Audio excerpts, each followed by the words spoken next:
Hello students, today we are going to take chapter number 4 from geography textbook, Earth's structure, syllabus and its focus, core, mantle, crust, their meaning, extent and their composition. Earth's inside structure is quite different to its hard, crusty shell. We sometimes get a glimpse of Earth's interior through the action of active volcanoes. Earth's rocky crust is by no means stationary, and we regularly see evidence of crust movement in the form of earthquake. Plate tectonics provide a framework for interpreting the composition, structure, and internal processes of Earth on a global scale. Most of what we know about the interior of the Earth comes from the study of seismic waves from earthquakes. When an earthquake occurs, the seismic waves spread out in all directions through the Earth's interior. These waves contain vital information about the internal structure of the Earth. As seismic waves pass through the Earth, they are refracted or bent like rays of light bend when they pass through a glass prism. तो आज के chapter में हम धरती के बारे में और उसके आकार के बारे में पढ़ने वाले हैं। धरती अंदर से और बाहर से बिल्कुल अलग है। जैसे वो बाहर है वैसे वो अंदर नहीं है। कभी कभी हमें धरती के अंदर के आकार के बारे में जो जानकारी मिलती है ये ज्वालामुखी फटने से मिल जाती है। ज्वालामुखी आने से या भूकंप आने से इसके द्वारा हम धरती के अंदर का जो आकार है उसके बारे में थोड़ी बहुत जानकारी ले सकते हैं। धरती के अंदर हर वक्त एक हलचल सी चलती रहती है, हलचल सी मची हुई रहती है। इसे हम प्लेट टेक्टोनिक कहते हैं। ये प्लेट टेक्टोनिक्स जो होते हैं ये अलग अलग प्रकार के प्लेट्स होते हैं जो आपस में जुड़े हुए होते हैं। यानी एकदम से पक्का जोड़ नहीं होता ये कभी कभी हिल भी सकते हैं, आगे पीछे ऊपर नीचे ऐसा हिल सकता है। इस मूवमेंट को हम प्लेट टेक्टोनिक्स कहते हैं। तो इसी प्लेट टेक्टोनिक के आधार पर हम धरती के अंदर का जो आकार है, धरती किस प्रकार से अंदर से है, वह उसकी जानकारी हम ले सकते हैं।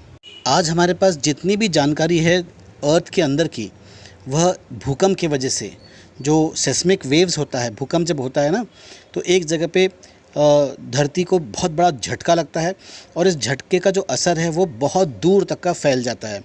ये असर जो होता है इसको हम सेस्मिक वेव्स कहते हैं। इस सेस्मिक वेव की वजह से हमें धरती का आकार, अंदर किस प्रकार का आकार है, अंदर से वो कितनी चौड़ी है या कितनी कमज़ोर है, इसके आधार से हमको पता लग जाता है। जो सेस्मिक रेज जो होती है वह बिल्कुल सनरेज़ की तरह, जब एक सनरेज़ किसी ग्लास प्रिज्म से गुज़रती है तो किस प्रकार से वो बेंट हो जाती है, उसी प्रकार से धरती के जो सेस्मिक वेव्स जो होते हैं वो भी जब ऑब्स्ट्रक्शन आता है, कोई भी ऑब्स्ट्रक्शन जब आता है तो उसमें से वो बेंट हो जाती है या मुड़ जाती है। तो हमें पता लगता है कि अंदर में किस प्रकार का पत्थर है, कितना मोटा है, कितना चौड़ा है, इसकी जानकारी हमको इस बेंट वेव्स से पता लगता है। Because the speed of the seismic wave depends on density, we can use the travel time of seismic waves to map change its density with depth and show that the earth is composed of several layers. तो ये seismic waves की जो speed होती है, गति होती है, ये डिपेंड करता है कि अंदर में अर्थ का डेंसिटी क्या है, कितना थिकनेस है। अगर वो बहुत ज़्यादा थिक होगा तो उसकी स्पीड थोड़ी कम होगी और अगर थोड़ा थिन होगा तो उसकी स्पीड थोड़ी ज़्यादा होगी। तो जो स्पीड के अनुसार जो अर्थक्वेक आता है वो कितने स्पीड से आया है, कहाँ पर हुआ, उसका एपिसेंटर कहाँ है और वो कितने स्पीड से ट्रैवल कर रही है, तो इससे हमें पता लगता है कि जो अगर जल्दी पहुंच जाता है या देरी से पहुंचता है तो किस प्रकार का डेंसिटी है अंदर में, कितना थिक है, कितना थिन है लेयर, अर्थ का जो लेयर कितना थिन और कितना थिक है, उसके डेंसिटी से, उसके स्पीड से हमको समझ में आ जाता है। Earth is made up of 3 Earth is made up of three concentric layers: the core, mantle, and crust. Each layer has its own chemical composition and properties. तो अर्थ के तीन कॉन्सेंट्रिक लेयर्स है. पहले का नाम है कोर, दूसरा है मैंटल और तीसरा है क्रस्ट. ये तीनों जो है इनके केमिकल कंपोजिशन अलग अलग है. कोर मैंटल से अलग है, मैंटल क्रस्ट से अलग है. हाँ, तो तीनों जो है ये अलग अलग केमिकल कंपोजिशन से बने हुए हैं. तो कोर के बारे में जानकारी लेते हैं. The core is composed of two layers, the inner layer and the outer course. The inner core and the outer core. Core के भी दो अलग अलग कंपोजिशन है, दो अलग अलग लेयर्स है. पहला लेयर है इनर कोर और दूसरा लेयर है outer core. The entire core is about 7,000 kilometres in diameter. In general, temperature of the core ranges between 4,000 degrees centigrade to 6,000 degrees centigrade. Occupying the center of the earth, this layer is also called centrosphere. The density of the rock in this part of the earth is the highest. The major constituents of this layer are the metallic minerals like nickel Ni and iron Fe, due to which the core is called NiFe. The temperature in the outer core is extremely high and all minerals melt at this high temperature. But in the inner core, due to great pressure of overlying strata, the rocks behave more like solid rather than like liquid material. तो बहुत ही मज़ेदार की बात है core की. Core का एक inner layer है और आउटर लेयर है. कोर का जो एंटायर डायमीटर है वो है 7,000 किलोमीटर्स.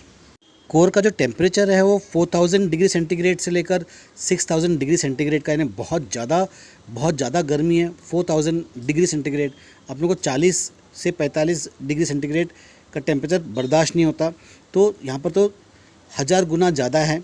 4,000 से लेकर 6,000 डिग्री सेंटीग्रेड का टेम्परेचर है यहाँ पर.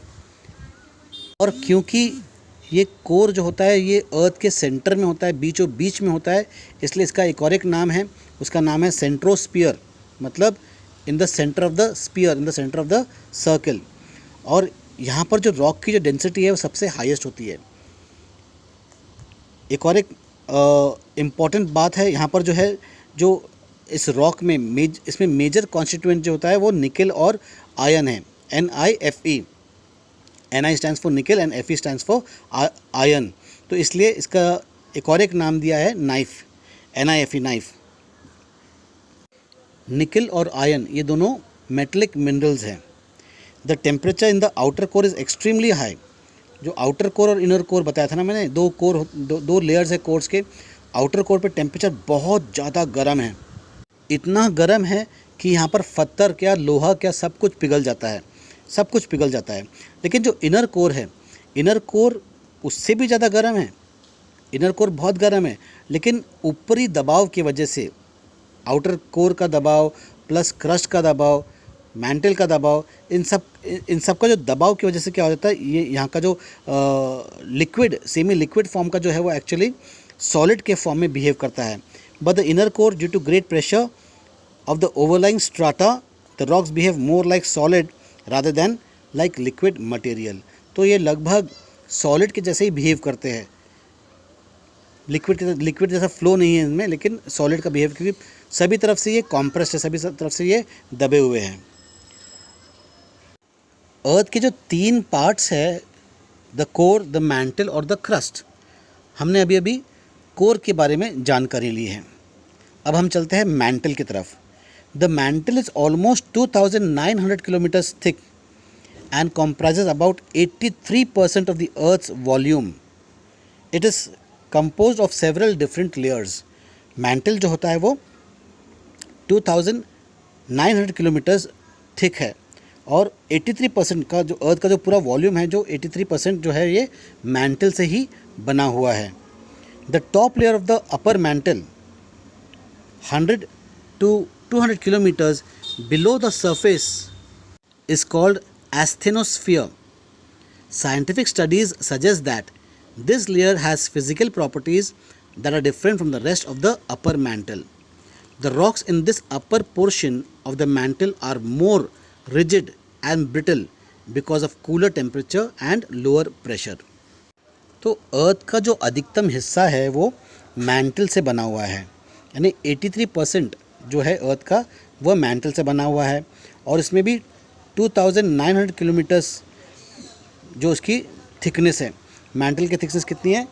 2900 किलोमीटर्स की इसकी थिकनेस है।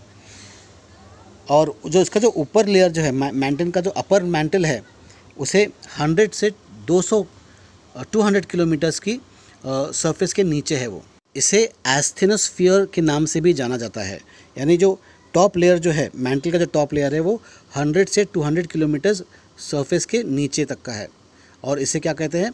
इसे कहते हैं asthenosphere. The top layer of the upper mantle 100 to 200 kilometres below the surface is called the asthenosphere.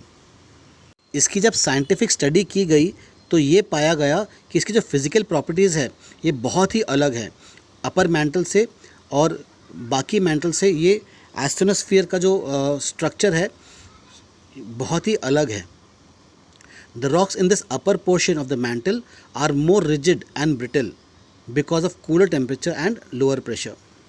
यहाँ के जो रॉक्स जो है बहुत रिजिड है, ब्रिटल है, यानी बहुत जल्दी ये टूट सकते हैं, क्रम्बल हो सकते हैं, क्रम्बली प्रकार के जो प्रेशर के दबाव में ये टूट सकते हैं।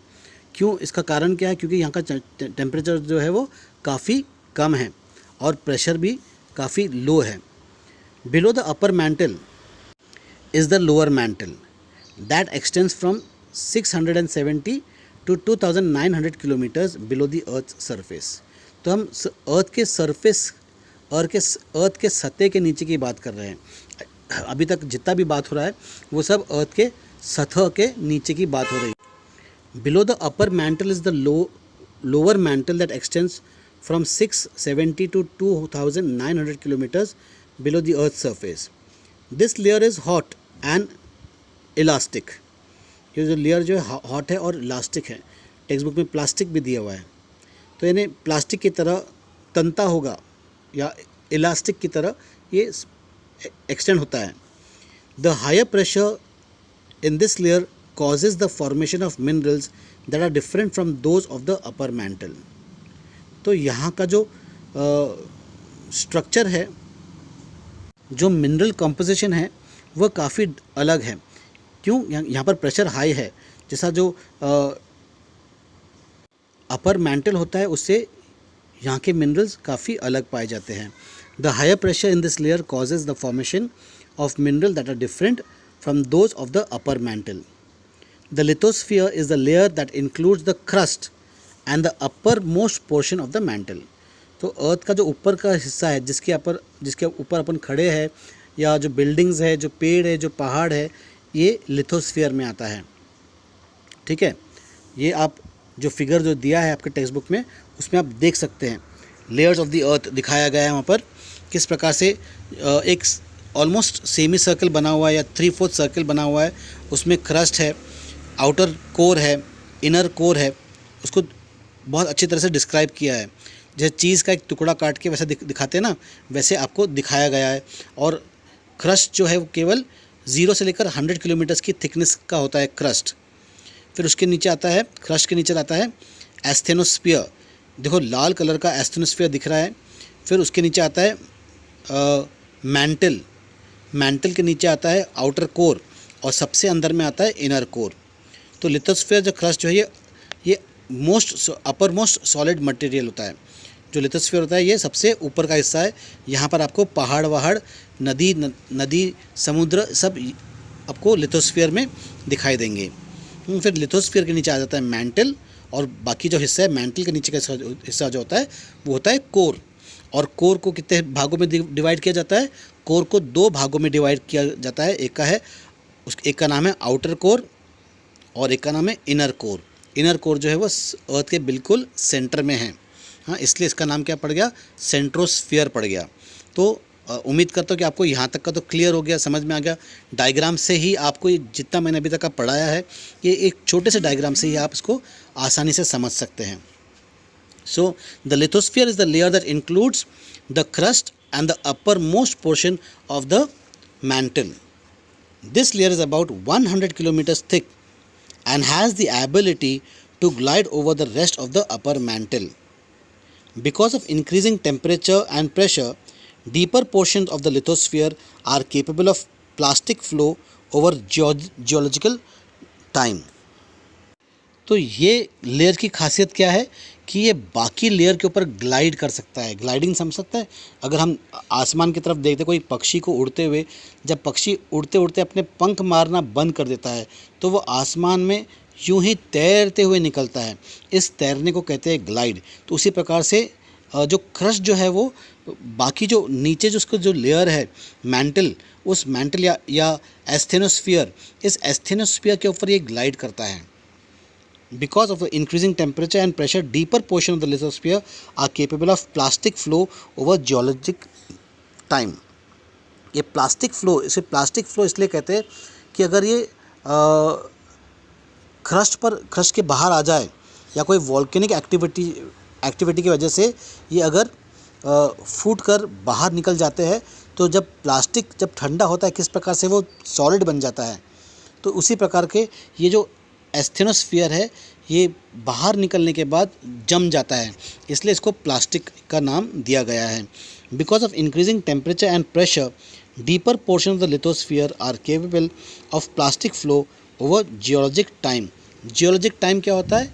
ये एक टाइम फ्रेम है जिससे बहुत बड़े समय को, यानी कई हज़ार सालों को एक छोटे से मोमेंट में काउंट किया जाता है।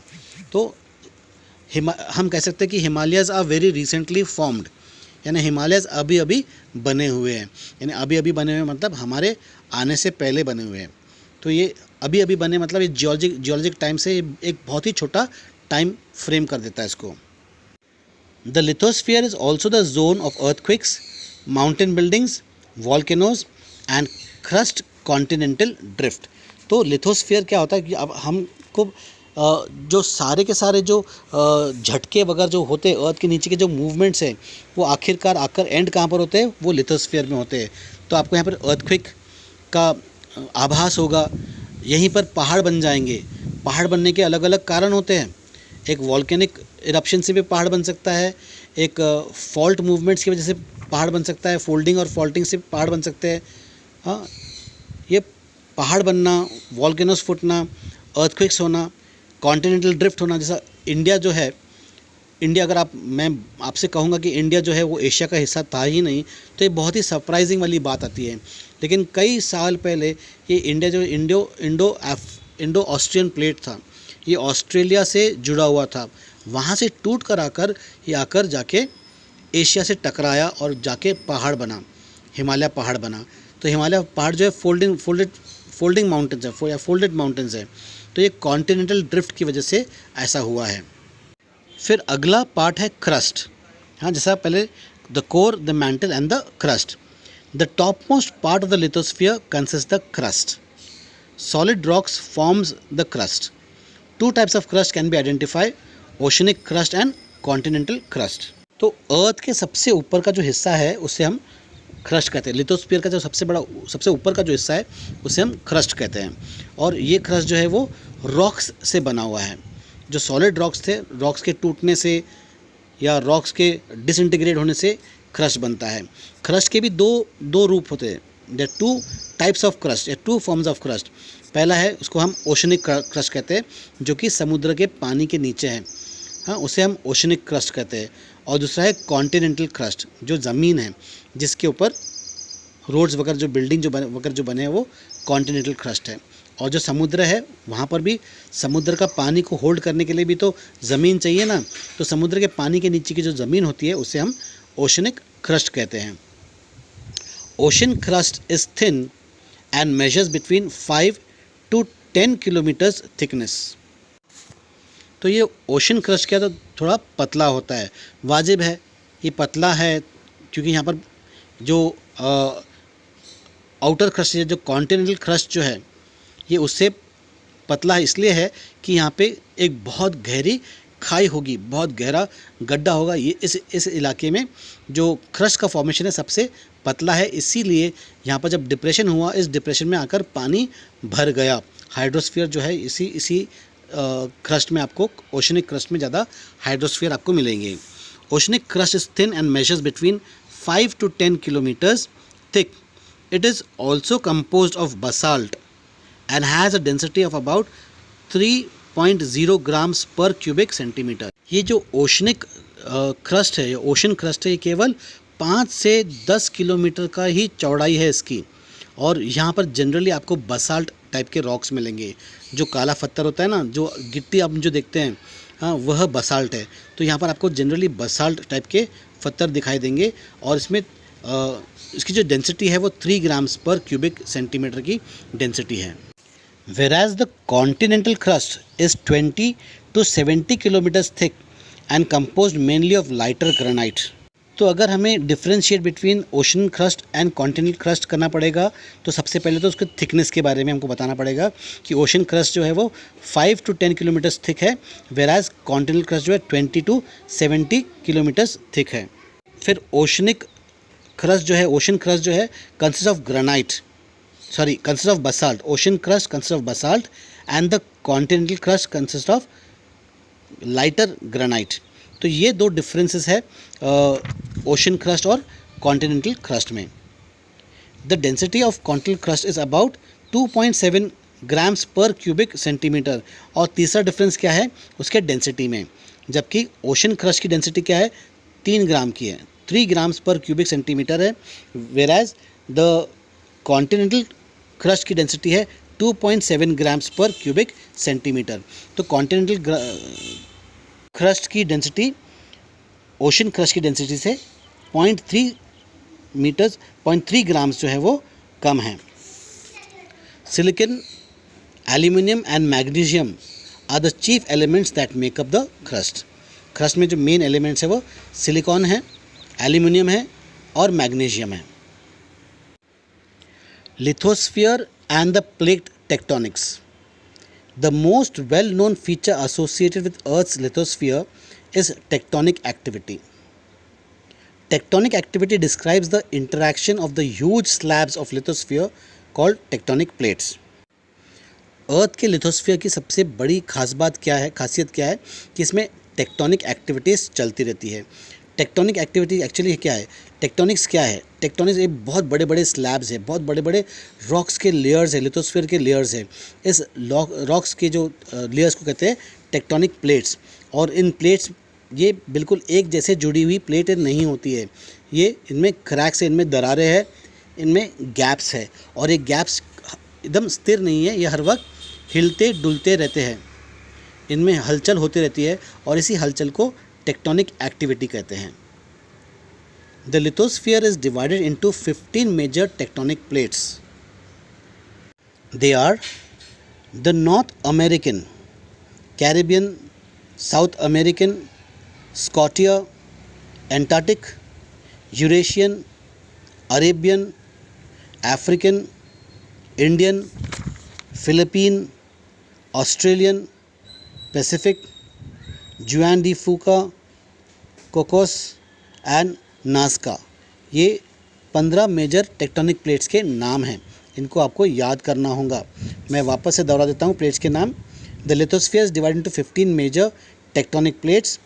The North American, Caribbean, South American, Scotia, Antarctic, Eurasian, Arabian, African, Indian, Philippine, Australian, Pacific, Juan de Fuca, Cocos and Nazca. ये 15 मेजर टेक्टोनिक प्लेट्स के नाम हैं। Most tectonic activity take place at the boundaries of these plates where they may collide, tear apart और slide against each other. तो अधिकतम जो tectonic activity जो होती है इनके किनारों पर होती है, इन प्लेट्स के किनारों पर होती है, जहाँ पर ये प्लेट्स क्या होता है कभी कभी टकरा सकते हैं, एक दूसरे से टकराए तो ऊपर में हमें झटका लगी जाता है, अर्थक्वेक्स आ जाते हैं, या फिर ये एक दूसरे से फट कर दूर चले जाते हैं। अगर फट कर दूर भी चले जाए तो जो धरती है ऊपर की कहीं ना कहीं धंस जाएंगी, तो धंसेगी तो फिर भी इसे भूकंप आ जाएगा। और स्लाइड अगेंस्ट ईच अदर, ये आपस में आजू बाजू में एक दूसरे से टकराकर ऊपर या नीचे इस प्रकार से वह स्लाइड हो सकते हैं। The movement of tectonic plate is made possible by thermal energy. यह टेक्टोनिक मूवमेंट्स क्यों होता है, ये इसमें इतने हलचल क्यों होते हैं, जैसे मैंने बताया था ना पहले कि ये जो ऊपर का जो क्रस्ट है, अर्थ का जो सबसे ऊपर वाला जो लेयर है लिथोस्फीयर, हो नीचे के लेयर से क्या होता है, ग्लाइड हो रहा है। ये ग्लाइड होने का कारण क्या है कि नीचे में जो थर्मल एनर्जी है, जो अर्थ के अंदर से जो हीट और एनर्जी जो बाहर आती है, ये प्लेट्स को हिलाते डुलाते रहती है। The movement of tectonic plates is made possible by thermal energy, that is heat from the mantle part of the lithosphere. Lithosphere के जो मैंटल में से जो निकलता है, जो कोर और मैंटल जो हमने पढ़ा था, उस मैंटल से जो हीट निकलता है लिथोस्फीयर में, वो इसी वजह से ऊपर का जो क्रस्ट है वो इसके ऊपर ग्लाइड करता है, या इसके ऊपर प्लेट के टेक्टोनिक्स के जो मूवमेंट्स होते रहते हैं। Thermal energy makes the rocks of the lithosphere more elastic. इस थर्मल एनर्जी या जो अर्थ से जो एनर्जी जो निकलती है, इस वजह से जो अर्थ का जो रॉक्स जो है, लिथोस्फीयर में जो रॉक्स है वो और इलास्टिक बन जाते हैं। वरना अगर हम बाहर देखो ये पत्थर को, ये बिल्कुल सॉलिड पत्थर है, ये रबर की तरह तनते नहीं हैं। लेकिन जब हम अर्थ की गहराई में जाते हैं तो यही पत्थर बिल्कुल रबर की तरह, एक रबर बैंड की तरह, रबर बैंड को हम कैसे खींच के उसको तना सकते हैं, वैसे ही यही इलास्टिक प्रॉपर्टीज़ इस रॉक्स में आ जाती है थर्मल एनर्जी के वजह से। पेज नंबर 9 में, पेज नंबर 45 में, पेज नंबर 44 और 45 में दो अच्छे डायग्राम्स दिए हुए हैं। जो पहला जो डायग्राम है वो लेयर्स ऑफ अर्थ का दिया है, और दूसरा जो मैप्स है, इस मैप में ये डायग्राम दिखा रहे हैं जहाँ पर जो रिजेस है या जहाँ पर ये प्लेट्स टेक्टोनिक्स जो होते हैं, ये आपस में जहाँ प्लेट्स जुड़े हुए हैं, आपको दिख रहा होगा। अगर आप पेज नंबर 45 खोलोगे तो आपको दिखता होगा कि जो लाइन से और स्टैंडिंग लाइन और स्लीपिंग लाइंस लगाकर इसे अलग अलग हिस्सों में बांट दिया गया। ये दिखाता है कि किस प्रकार से जो प्लेट्स हैं, है ना। पहला जो है यूरेशियन प्लेट, देखो इंडिया के ऊपर का जो प्लेट है वो यूरेशियन प्लेट्स हैं, ठीक है। इंडिया का जो हिस्सा जो आ रहा है वहाँ पर कार्लसबर्ग रिज लिखा हुआ है, ये इंडिया का हिस्सा कार्लसबर्ग रिज है। फिर नीचे में जावा ट्रेंच है। तो यहाँ पर इसी प्रकार से जो है ये प्लेट्स को 15 प्लेटों में इसको डिवाइड किया गया है। यहाँ पर केवल 7 आपको दिखाई दे रहे हैं, north American, south American, African, Arabian, Eurasian, Indo Austrian plate. तो इंडो ऑस्ट्रियन प्लेट, जहाँ इंडिया इस ऑस्ट्रेलिया का हिस्सा था, यहाँ से टूटकर इंडिया आके एशिया से आकर टकराया और वो एशिया का हिस्सा बन गया।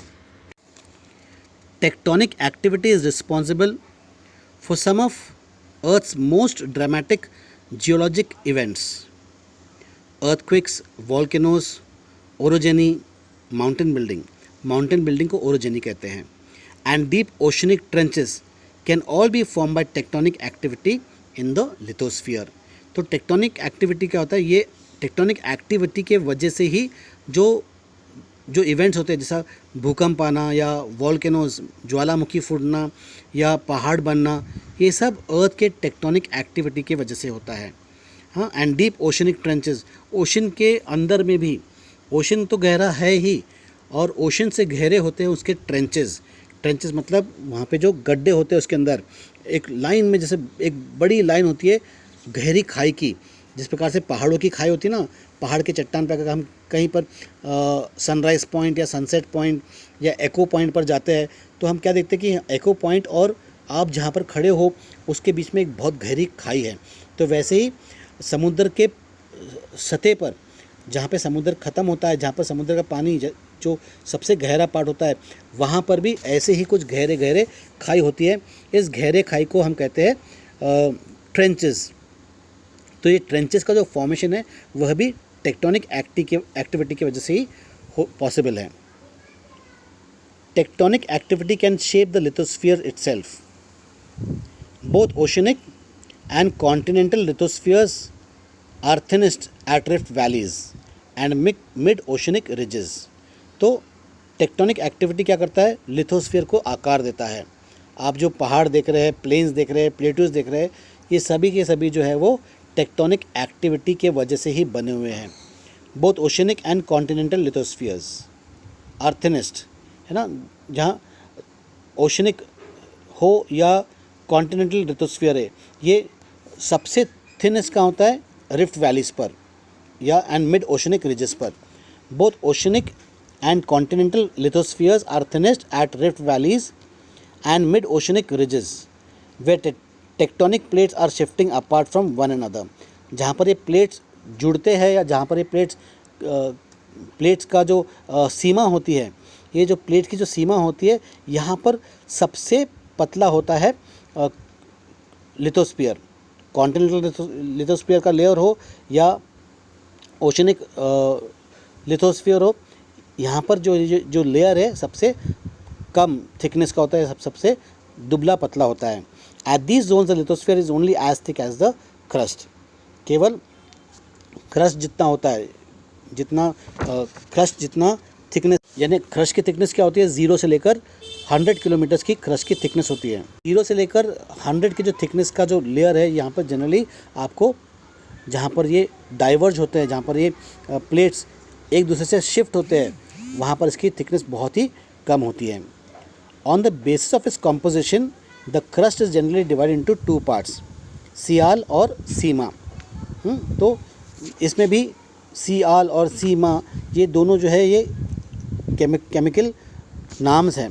हाँ, the outer lighter part is the upper crust और the sial zone. Sial stands for silicon and aluminium. Sial मतलब SI सिलिकॉन का लिया और AL एल्यूमिनियम का लिया, इसको जुड़ाकर उन्होंने सियाल कहा। The outer lighter part is the upper crust और the sial zone. Silicon and aluminum are the two most important constituent element of this outer part of the crust।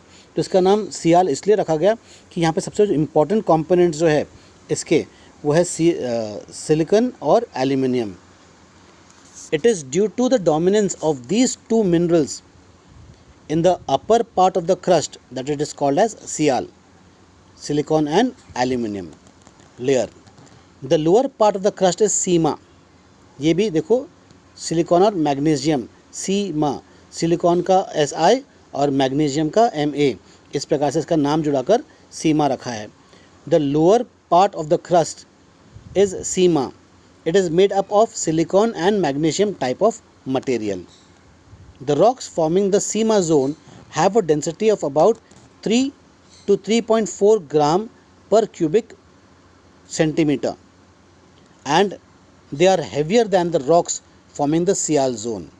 तो sial zone से जो पत्थर यहाँ पे सीमा में ज़्यादा भारी है। The average thickness of this zone is about 40 kilometres. ठीक है, सो एक कंपैरेटिव स्टडी हो जाए इसका, क्रस्ट का, मैंटल का और कोर का। क्रस्ट, पॉइंट नंबर 1, क्रस्ट में देखो it is the upper most layer of the earth. Mantle is the intermediate layer of the earth, मतलब मैंटल कोर और क्रस्ट के बीच का हिस्सा है, इसलिए वो इंटरमीडिएट है। और core is the inner most layer of the अर्थ। तो क्रस्ट, मैंटल और कोर का डिफरेंस क्या है? पहला डिफरेंस तो ये है, क्रस्ट जो होता है वो अपर मोस्ट लेयर है और कोर जो है वो सबसे अंदर वाला लेयर है, और मैंटल जो है वो कोर और क्रस्ट के बीच वाला हिस्सा है। फिर क्रस्ट जो होता है, क्रस्ट का थिकनेस होता है 6 किलोमीटर से 48 किलोमीटर की क्रस्ट की थिकनेस होती है, वेराज मैंटल की गहराई होती है 35 किलोमीटर से 2900 किलोमीटर की गहराई पे मैंटल आप पा सकते हैं। लेकिन कोर जो होता है वो 7000 किलोमीटर का डायमीटर है। इसका कोर का जो डायमीटर है वो 7000 अप्रॉक्सीमेटली 7000 किलोमीटर इन डायमीटर है। फिर द क्रस्ट जो होता है, crust is consist of rocks which have predominance of minerals like silicon, aluminium and magnesium. Crust में आपको पत्थर मिलेंगे, वो पत्थर में खास करके क्या होगा, मिनरल्स कौन से होंगे, सिलिकॉन, एल्यूमिनियम और मैग्नीशियम, इस प्रकार के पत्थर आपको मिलेंगे। मैंटल में क्या मिलेगा, the mantle is compose of dense and rigid rocks which have predominance of minerals like magnesium and iron. और कोर में आपको मिलेगा the major constituent of the layer are the metallic minerals like nickel and iron, NiFe, nickel Ni and iron Fe। तो इस प्रकार से ये chapter यहाँ पर ख़त्म होता है।